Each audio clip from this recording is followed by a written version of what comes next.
Il a réservé une chambre pour son ex et l'a appelé son « véritable amour », alors j'ai disparu sans prévenir. Lors de notre voyage en famille, mon mari a ricané, j'ai réservé des chambres pour moi, mon ex-petite amie et les enfants. Ils sont mon véritable amour. J'ai souri doucement, n'ai rien dit et me suis éloigné. Des heures ont passé pendant lesquelles j'ai ignoré chaque appel. Puis, quelque chose auquel il ne s'attendait jamais est arrivé, et ce n'était que le début de mon silence. J'ai réservé des chambres pour moi, Camille et les enfants. Les mots d'Éric m'ont frappé comme de l'eau glacée. Pas pour toi. Je suis resté figé dans le hall en marbre du Grand Ocean View Resort. Nos bagages étaient dispersés autour de mes pieds comme des rêves brisés.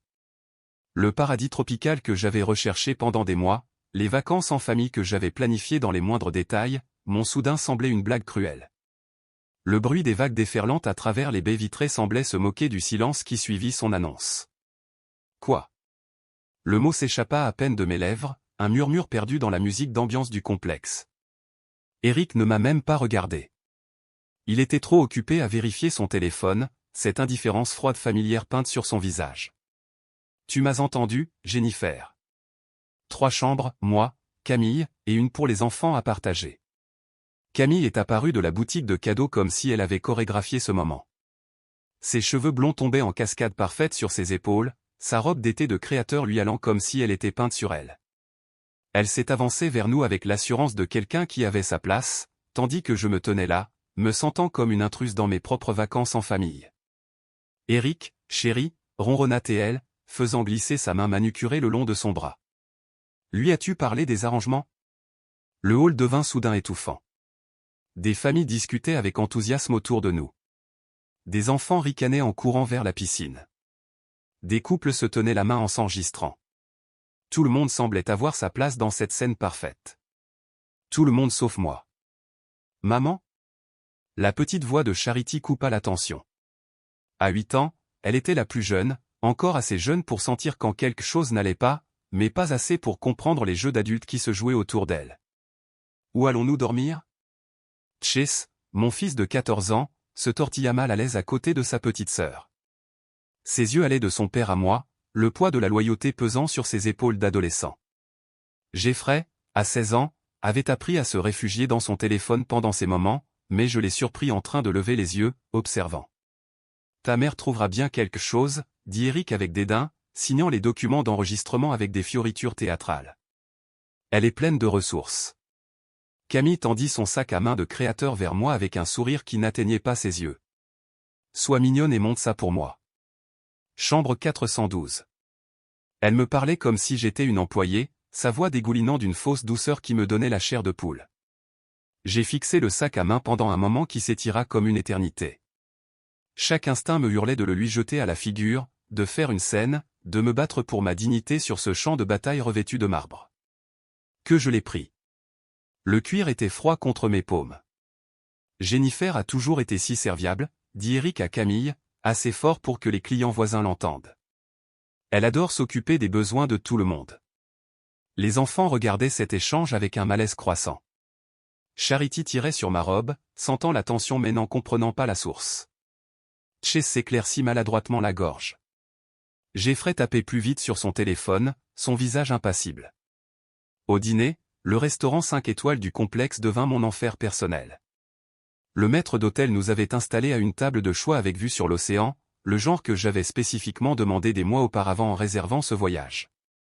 Camille était assise à côté d'Éric, sa main reposant possessivement sur sa cuisse pendant qu'elle commandait les plats les plus chers du menu. Vous savez ce qu'est Jennifer, annonça Éric à notre table, sa voix portant ce ton familier qu'il utilisait quand il se croyait malin. Elle est comme un bagage supplémentaire toujours là, prenant toujours de la place. Mais on ne sait jamais vraiment pourquoi on l'a emmenée. Les mots atterrirent comme des coups physiques. Chase s'étouffa avec son eau. Charity avait l'air confuse, regardant alternativement son père et moi. La fourchette de Jeffrey s'arrêta à mi-chemin de sa bouche.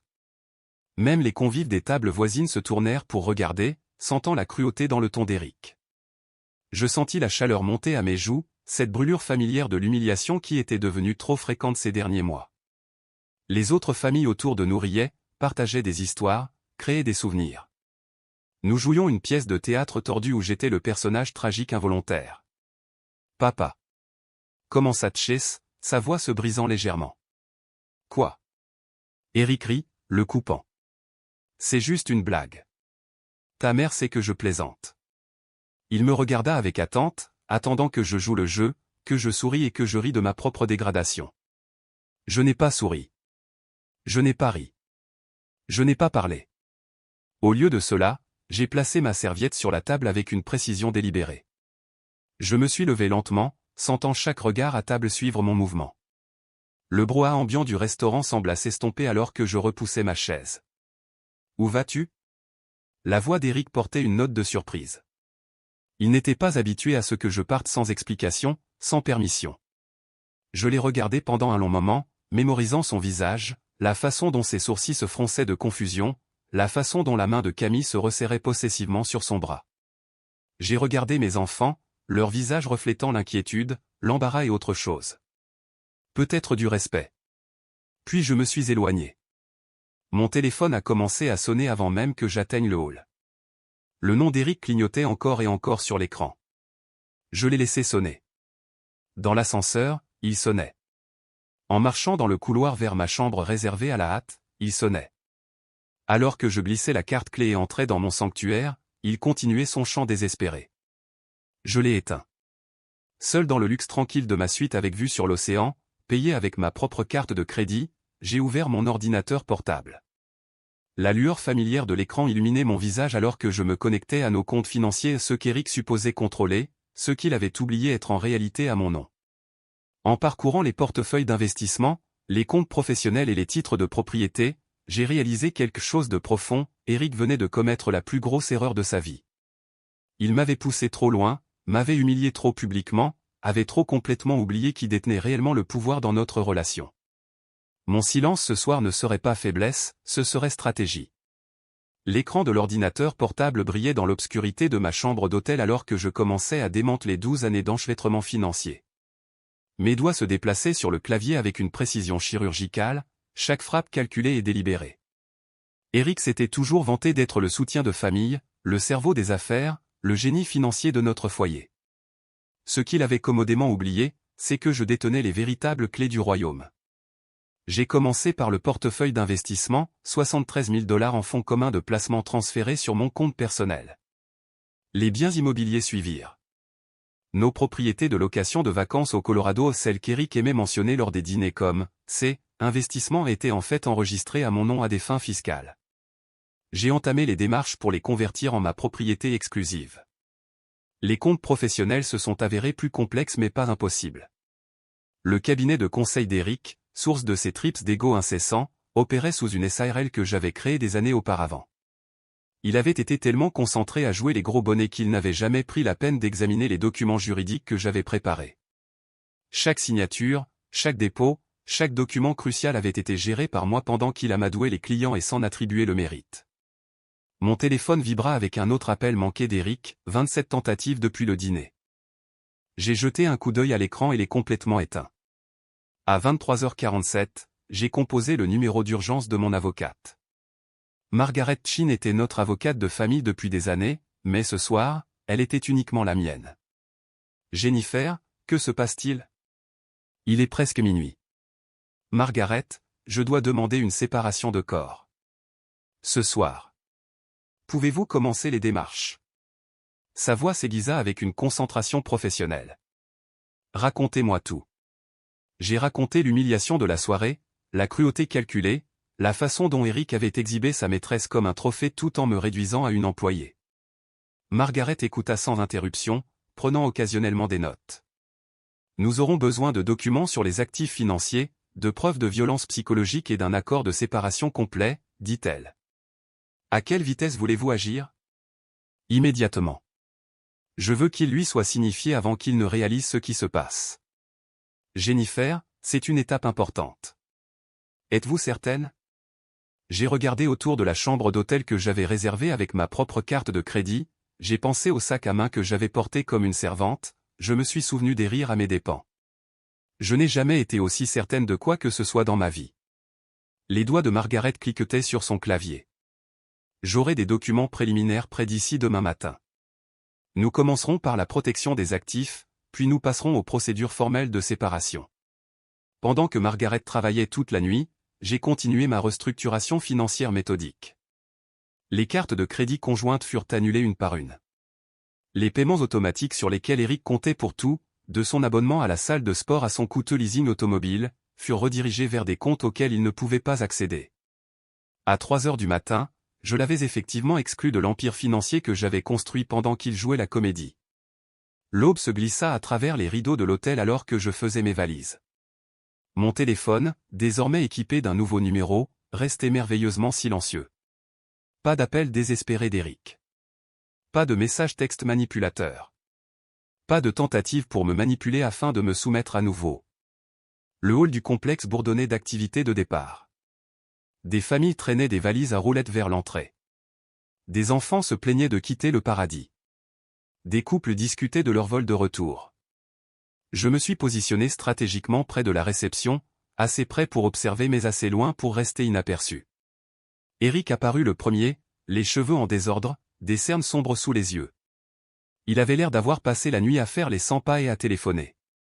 Camille suivit, sa confiance précédente remplacée par une confusion irritée. Les enfants traînaient derrière, leurs visages reflétant la tension qu'ils avaient absorbée pendant la nuit. « Monsieur, je suis désolé, mais votre carte a été refusée », dit l'employé de la réception, sa voix professionnellement désolée. Le visage d'Eric devint rouge cramoisi.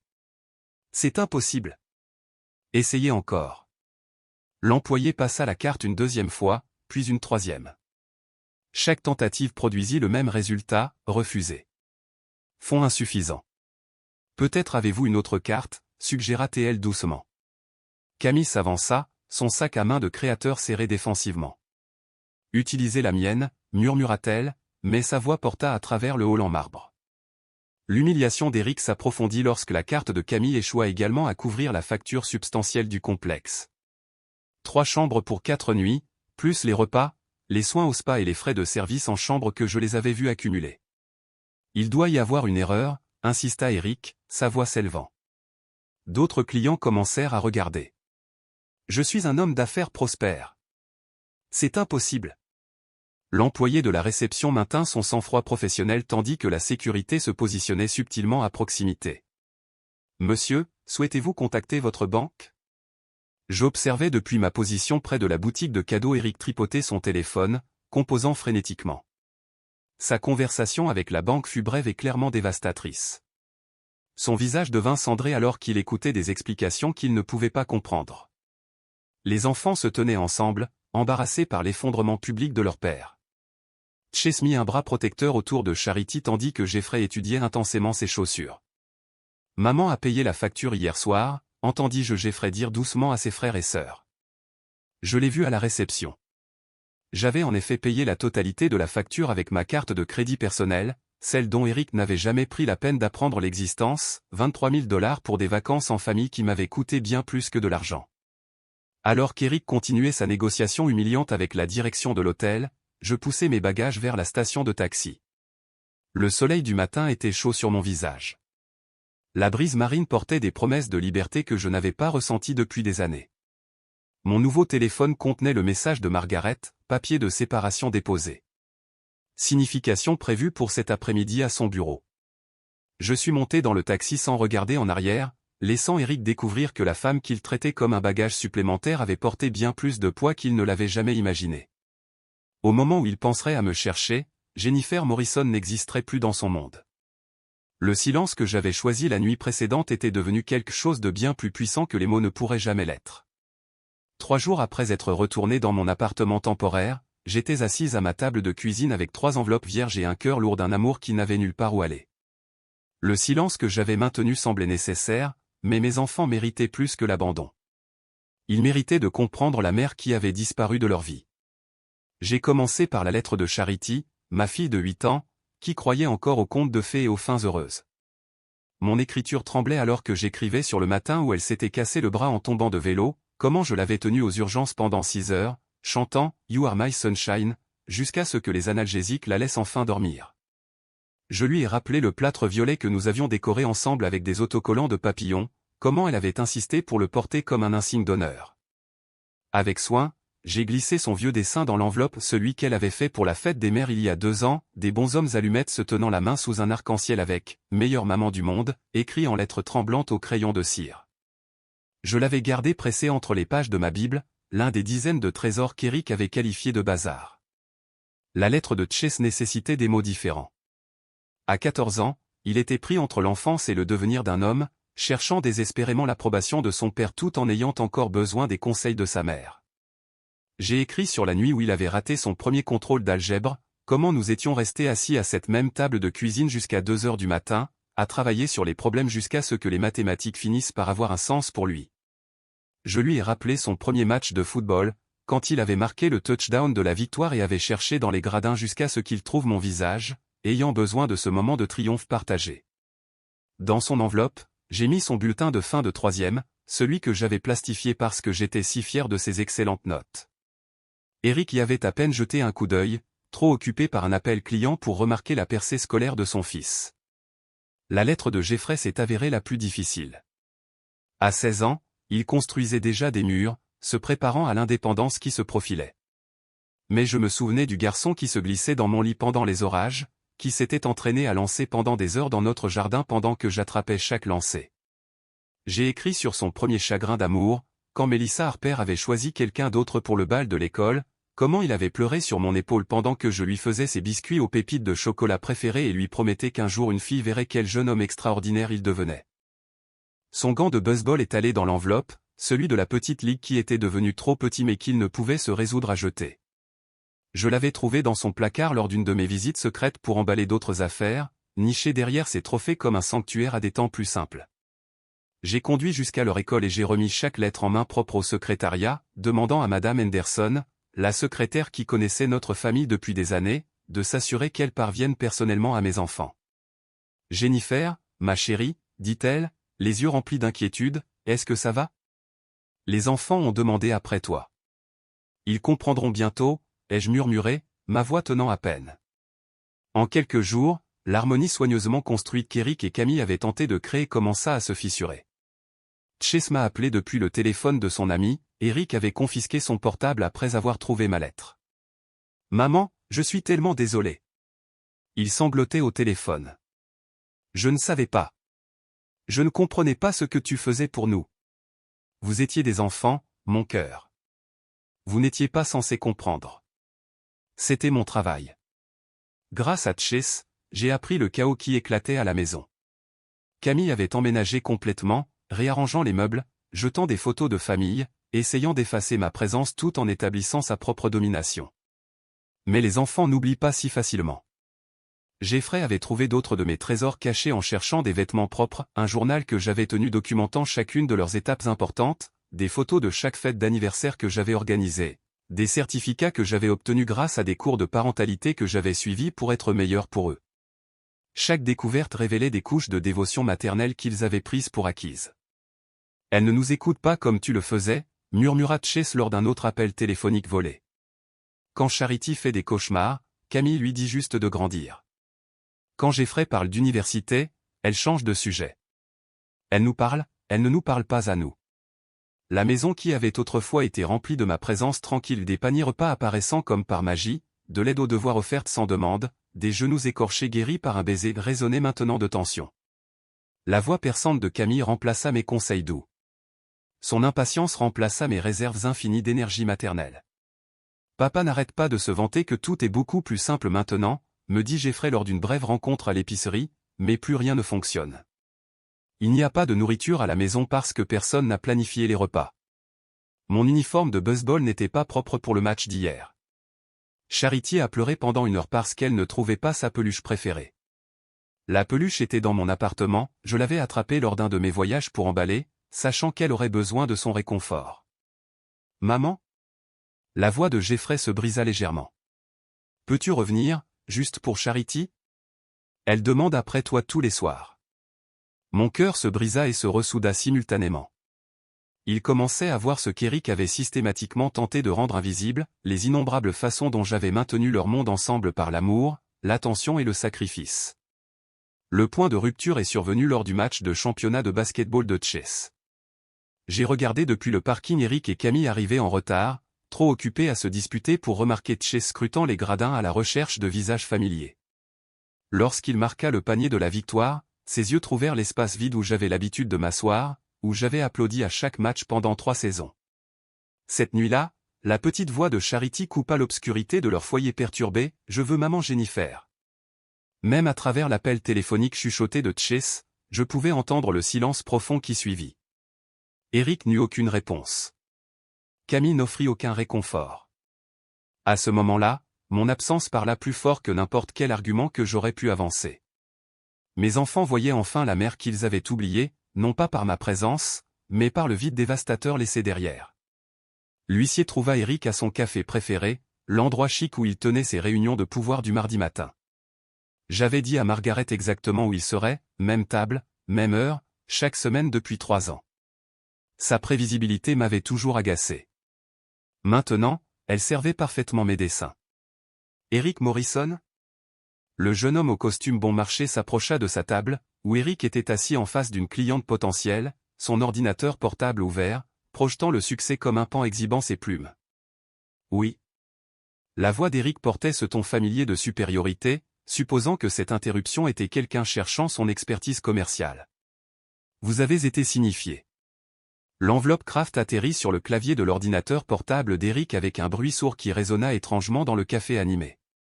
Sa cliente, une femme à l'air nerveux serrant une proposition commerciale, regarda avec une alarme croissante le visage d'Eric se vider de sa couleur. Les documents juridiques de Margaret étaient complets et dévastateurs, gel des actifs, dissolution de l'entreprise, séparation de corps. Chaque compte financier lié à mon nom, ce qui était presque tout, avait été systématiquement bloqué à son accès. Le cabinet de conseil dont il se vantait d'avoir bâti fut révélé pour ce qu'il était vraiment, une société écran fonctionnant sous mes qualifications, mes relations, mon historique de crédit. Ça ne peut pas être légal, murmura Eric pour lui-même, parcourant les pages avec une horreur croissante. Sa cliente rassembla ses papiers et partit sans un mot, sentant que la réunion professionnelle avait pris une tournure décidément personnelle. En quelques heures, Eric découvrit la véritable étendue de son impuissance. Ses cartes de crédit professionnel furent refusées au déjeuner. Son abonnement à la salle de sport de l'entreprise avait été suspendu pour non-paiement. La BMW louée qu'il conduisait comme un symbole de statut social devait être saisie, je faisais ses paiements depuis mon compte personnel depuis 18 mois. Camille arriva à son bureau cet après-midi-là en panique, ses talons de créateur claquant frénétiquement sur le sol en marbre de l'immeuble que je l'avais aidé à louer. « Eric, que se passe-t-il » exigea-t-elle en agitant son téléphone. « Ma carte de crédit a été refusée chez Nordstrom. La banque dit qu'il y a eu une activité suspecte sur notre compte joint. » Notre compte joint. Le rire d'Eric n'avait rien d'amusant. « Camille, nous n'avons pas de compte joint. Nous n'en avons jamais eu. » J'ai observé cela se dérouler par l'intermédiaire de Jeffrey, qui était présent lorsque Camille a saccagé le bureau à domicile d'Eric comme une femme possédée. Elle a découvert ce que j'avais toujours su mais jamais affiché, chaque acte de propriété, chaque contrat, chaque actif important portait mon nom comme propriétaire principal. Eric avait vécu dans une maison que j'avais achetée, conduit des voitures que j'avais financées, dirigé une entreprise bâtie sur le crédit que j'avais établi. Elle m'a fait passer pour un idiot. Eric ragea au téléphone avec son frère, ignorant que Jeffrey écoutait depuis le couloir. Tout ce que je pensais posséder, tout ce que j'ai construit, tout est à elle. Mais la dévastation financière n'était que le début de l'effondrement d'Eric. Les enfants, enhardis par mes lettres et de plus en plus rancuniers de la présence de Camille, commencèrent leur propre fouille archéologique dans l'histoire familiale. Chase trouva une boîte d'albums photos au sous-sol, enterrée derrière les décorations de Noël qui n'avaient pas été touchées depuis ma disparition. Chaque page racontait la même histoire, moi à ses matchs de football, moi l'aidant avec les projets de l'Expo Science, moi le tenant à l'hôpital quand il s'était fait enlever l'appendice à l'âge de 10 ans. Eric apparaissait sporadiquement, généralement en arrière-plan, regardant souvent son téléphone. « Regarde ça !» Chase montra à Jeffrey une photo de sa fête de 13e anniversaire.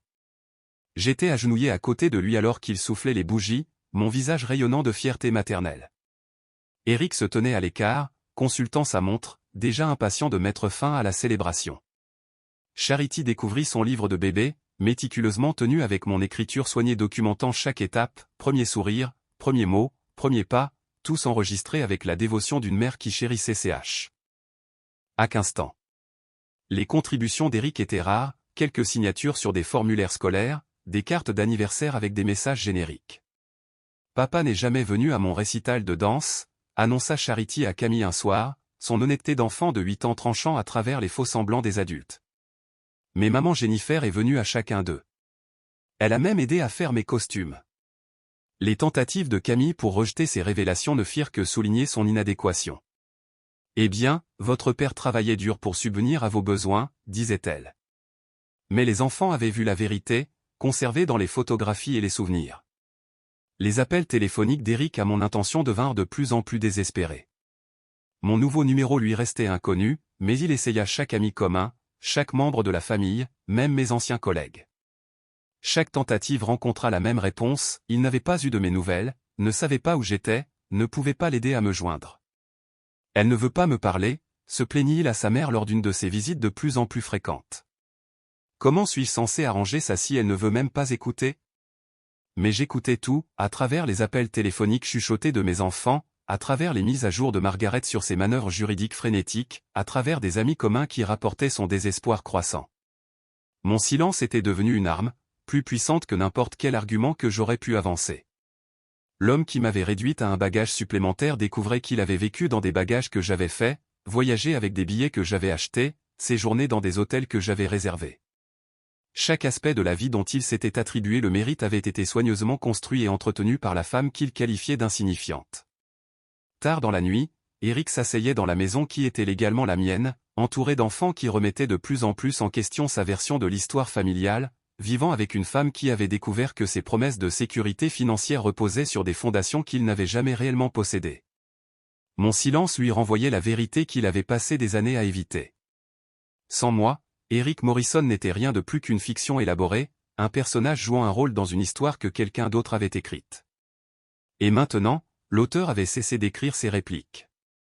Jeffrey apparut à la porte de mon appartement un jeudi soir, sa silhouette de 16 ans remplissant l'embrasure de la porte, mais ses yeux reflétant la vulnérabilité d'un garçon bien plus jeune.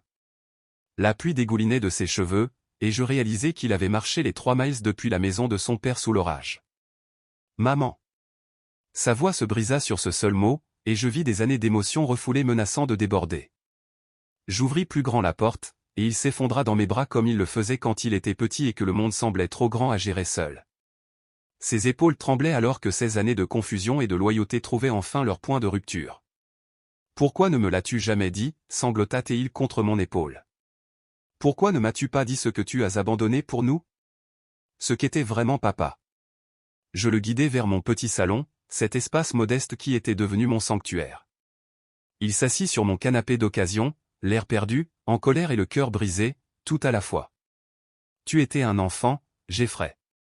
Je voulais juste que tu te sentes aimé. Je voulais que tu aies un père que tu puisses respecter, même si. Je fis une pause, choisissant mes mots avec soin. Même si cela signifiait te protéger de vérités difficiles. Mais je t'ai fait du mal, murmura-t-il. Toutes ces fois où je l'ai choisi plutôt que toi. Toutes ces fois où je ne t'ai pas défendu. J'étais un si mauvais fils. Non, ma voix était ferme. Tu étais exactement le fils que j'ai élevé, loyal, aimant, confiant. Ce sont de belles qualités, mon cœur. Ne laisse pas ces échecs te faire douter de ton propre cœur. Jeffrey sortit quelque chose de son sac à dos, un cahier de composition usé que je reconnus immédiatement, un de mes journaux d'il y a 3 ans, rempli de mes pensées intimes pendant certaines des périodes les plus difficiles de notre famille. Chase a trouvé ça dans une boîte de rangement que papa avait oubliée, dit-il, ses doigts traçant la couverture. Maman, j'ai lu ce qui s'est passé la nuit où je me suis cassé le poignet à l'entraînement de baseball. Tu as écrit que tu es resté assise aux urgences pendant 6 heures, me tenant la main pendant que je pleurais. Tu as écrit que tu t'es déclaré malade au travail le lendemain pour prendre soin de moi, même si tu ne pouvais pas te permettre de manquer ces heures. Je me souvenais vivement de cette nuit. Eric avait été à un dîner d'affaires, trop important pour être interrompu pour son fils blessé, j'avais tout géré seul, comme d'habitude. Tu as écrit que tu avais renoncé à la promotion à ton travail parce que cela aurait signifié voyager, et que tu ne pouvais pas supporter d'être loin de nous plus que tu ne l'étais déjà pour la carrière de papa, continua Jeffrey, la voix brisée. Tu as écrit que tu avais vendu la bague de ta grand-mère pour payer l'équipement de football de Chase quand papa a dit que le budget était trop serré. La bague avait été mon bien le plus précieux, une émeraude victorienne qui était dans ma famille depuis 4 générations. Je n'avais jamais dit à personne que je l'avais vendue, j'avais simplement prétendu l'avoir mise en lieu sur quand Eric m'avait posé la question des mois plus tard. J'ai écrit ces choses parce que j'avais besoin de me souvenir pourquoi je faisais ces choix, dis-je doucement, non pas parce que je voulais de la reconnaissance, mais parce que parfois les sacrifices semblaient si grands que j'avais besoin de me rappeler qu'ils en valaient la peine. Jeffrey leva les yeux vers moi, les yeux rougis. Il nous a dit que tu étais faible, que tu avais besoin que nous prenions soin de toi. Mais c'était le contraire, n'est-ce pas? Tu prenais soin de nous tous, même de lui. Avant que je puisse répondre, on sonna à ma porte. Chase se tenait dans le couloir, trempé et grelottant, la petite main de Charity serrée dans la sienne. Le visage de ma plus jeune fille était strié de larmes, sa peluche préférée, celle que j'avais sauvée de leur maison, pressée contre sa poitrine. Nous avons marché, dit simplement Chase. Charity voulait passer son anniversaire avec toi. J'avais oublié. Dans le chaos de la séparation et des procédures judiciaires, j'avais perdu la notion de la date. Aujourd'hui, c'était le 9e anniversaire de Charity, et d'une manière ou d'une autre, mes enfants avaient trouvé leur chemin jusqu'à moi. Camille avait organisé une fête, murmura Charity, sa petite voix à peine audible. Mais elle a invité ses amis, pas les miens. Elle a acheté un gâteau avec des fleurs, mais je déteste les fleurs sur les gâteaux. Elle m'a acheté une robe trop grande et de la mauvaise couleur. Tout était faux, maman. Je me suis agenouillé à son niveau, le cœur brisé par la défaite dans ses jeunes yeux. Oh, ma petite puce. Je leur ai dit que je te voulais, continua-t-elle, ses mots se bousculant. J'ai dit que c'était mon anniversaire et que c'était à moi de choisir, et je te choisis. Papa s'est fâché, et Camille a dit que j'étais ingrate, mais Chase a dit que nous pouvions venir te trouver, alors nous sommes partis. Chase ajouta, sa voix d'adolescent de 14 ans essayant de paraître plus courageuse qu'il ne l'était, nous sommes juste sortis. Qu'ils essaient de nous arrêter. J'ai regardé mes 3 enfants, trempés et défiants, et j'ai senti quelque chose bouger dans ma poitrine. Ils m'avaient choisi non pas parce que je le leur avais demandé, non pas parce que j'avais manipulé ou supplié, mais parce qu'ils voyaient enfin la vérité sur ce qu'avait réellement été notre famille. « Vas-tu nous faire repartir » demanda Jeffrey, sa question contenant des années de peur. « Plus jamais, dis-je, et je le pensais de toutes les fibres de mon être. Pas à moins que vous ne le vouliez. » Charity se jeta dans mes bras, son petit corps s'ajustant parfaitement contre le mien comme si elle n'était jamais partie. Chase suivit, puis Jeffrey, et soudain nous étions un enchevêtrement de bras, de larmes et de soulagement dans mon minuscule salon. « Je suis désolé, maman, murmura Charity contre mon cou. Je suis désolé d'avoir oublié à quel point tu nous aimes. Tu n'as pas oublié, mon cœur. Tu as juste été confuse pendant un moment. Ce n'est pas ta faute. Nous ne repartons pas. Dit Chase, sa voix plus forte maintenant. Nous voulons rester avec toi, nous tous. J'ai serré mes enfants contre moi, sentant leur battement de cœur contre le mien, et j'ai réalisé que mon silence avait accompli quelque chose qu'aucun argument n'aurait jamais pu faire. Il leur avait donné l'espace de voir clairement, de choisir librement, de rentrer à la maison vers l'amour qui n'avait jamais faibli. Mon silence n'avait pas été punition ni manipulation, il avait été protection. Protection pour qu'ils découvrent leur propre vérité, et protection pour moi afin de préserver ce qui restait de mon cœur. Maintenant, avec mes enfants choisissant de revenir vers moi, ce cœur se sentait à nouveau entier. L'avis d'expulsion arriva à la porte d'Eric un mardi matin d'octobre, exactement 3 mois après que mes enfants eurent marché sous la pluie pour choisir leur vérité. Je l'ai appris par Margaret, qui suivait les procédures judiciaires avec une satisfaction professionnelle. Il a perdu la maison, m'informa-t-elle autour d'un café, sa voix ne portant aucun triomphe, seulement l'achèvement factuel. Le paiement de l'hypothèque s'est arrêté lorsque vous avez gelé les comptes. Il n'a pas pu prouver la propriété parce que, eh bien, il ne l'a jamais réellement possédée. Je remuai lentement mon café, regardant la crème formée des motifs qui se dissolvaient aussi vite qu'ils apparaissaient. Et Camille ? Partie. Disparue au moment où sa carte de crédit a commencé à être refusée.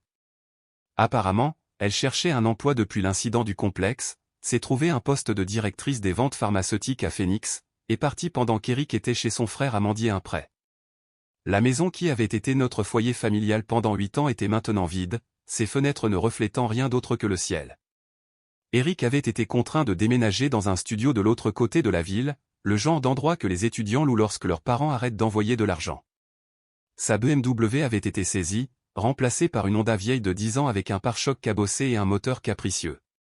Pendant ce temps, mes enfants et moi avions créé quelque chose de complètement différent.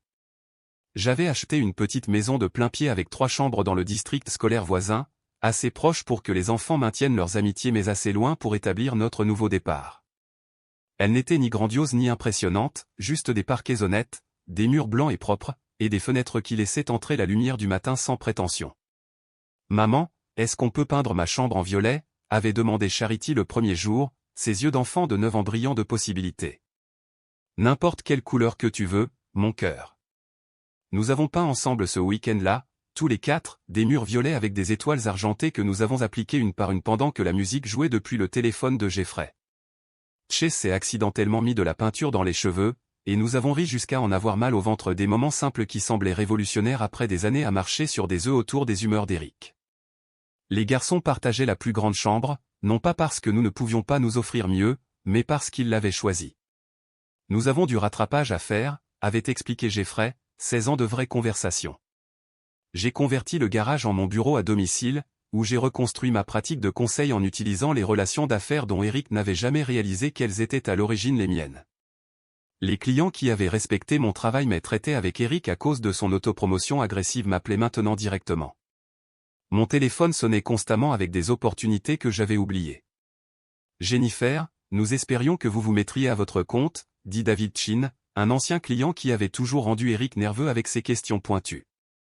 Les présentations de votre mari étaient à pas accent grave-l'œil, mais nous savions que la véritable expertise venait de vous. 6 mois passèrent avant que je ne compose la communication finale d'Eric. Ce n'était pas une lettre, exactement, mais un bilan, un décompte méticuleux de chaque transaction financière que j'avais effectuée en son nom pendant 12 ans de mariage. Le document faisait 37 pages, chaque entrée soigneusement documentée avec les dates, les montants et les objectifs. 847 000 $ de paiements hypothécaires pour une maison titrée à mon nom. 124 000 $ de paiements automobiles pour des véhicules qu'il avait conduits comme des symboles de statut. 67 000 $ de dettes de cartes de crédit accumulées pour ses déjeuners d'affaires, ses abonnements de golf et ses vêtements conçus pour projeter un succès qu'il n'avait jamais réellement atteint. 43 000 $ de frais juridiques pour la constitution de société, les demandes de brevets et les négociations de contrats qu'il avait revendiquées comme ses victoires. Les chiffres racontaient une histoire qu'Eric ne s'était jamais permis de voir, l'histoire d'une femme qui avait sacrifié ses propres ambitions pour construire une plateforme pour son ego, qui avait travaillé sans relâche en coulisses pendant qu'il se produisait pour des publics qui applaudissaient en réalité ses efforts. Mais le bilan financier n'était que le début. J'avais également inclus des contributions non monétaires, 2190 heures de travail administratif non rémunéré pour son cabinet de conseil, 847 dîners avec des clients où j'avais joué l'épouse charmante tout en dirigeant réellement des conversations commerciales cruciales, 156 réunions par an professeur auxquelles j'avais assisté seul parce que son emploi du temps était toujours plus important. La dernière page ne contenait que 2 phrases, « Mon silence n'a jamais été faiblesse. C'était une protection contre toi. » J'ai posté l'enveloppe un jeudi, en utilisant une livraison certifiée à son appartement exigu.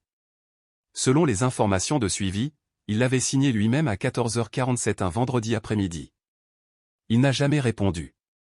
Ce week-end-là, pendant que mes enfants et moi plantions un potager dans notre jardin, Eric était assis dans son studio vide, lisant et relisant la documentation de son existence vide. Jeffrey m'a dit plus tard que son père l'avait appelé, la voix tremblante, essayant d'expliquer ou de justifier ou de minimiser d'une manière ou d'une autre ce que les chiffres révélaient. Il n'arrêtait pas de dire que tu étais vindicative, rapporta Jeffrey lors d'une de nos promenades du soir dans le quartier. Mais j'ai lu ces papiers, maman. Tu n'étais pas méchante. Tu étais juste honnête. L'honnêteté peut sembler cruelle aux personnes qui ont vécu dans l'illusion, répondis-je, regardant Charity chasser les lucioles dans notre jardin de devant. En décembre, Eric avait complètement cessé d'essayer de nous contacter. Ses tentatives hebdomadaires d'organiser des visites avec les enfants s'étaient réduites à mensuelles, puis avaient complètement disparu. L'homme qui avait autrefois exigé le devant de la scène dans chaque drame familial avait finalement appris le pouvoir du silence non par choix, mais par conséquence. Le matin de Noël, alors que mes enfants ouvraient leurs cadeaux dans notre modeste salon, Eric se réveilla seul dans son studio au son des voisins du dessus qui se disputaient. Le silence qu'il m'avait autrefois imposé était devenu son compagnon permanent, résonnant dans des pièces qui ne contenaient ni rire, ni chaleur, ni preuve que l'amour y avait jamais existé. J'ai regardé ma fille arranger soigneusement ses nouvelles fournitures d'art, la stratégie de débat de mon fils pour le jeu de société qu'ils avaient déballé, et j'ai réalisé que le silence, manié avec intention, nous avait donné tout ce que nous n'avions jamais su qu'il nous manquait. Le monde d'Eric s'était réduit à la taille de sa compréhension, petit, vide et profondément silencieux. Le nôtre s'était étendu au-delà de toute mesure. Si cette histoire de vengeance silencieuse vous a captivé, cliquez sur le bouton « J'aime ». Ma partie préférée était lorsque Jennifer a discrètement démantelé tout le monde d'Eric depuis sa chambre d'hôtel pendant qu'il pensait qu'elle n'était qu'un bagage supplémentaire. Quel a été votre moment préféré? La carte de crédit refusée. Les enfants la choisissant? Cette dernière enveloppe de vérité? Laissez-le dans les commentaires ci-dessous, et abonnez-vous pour plus d'histoires.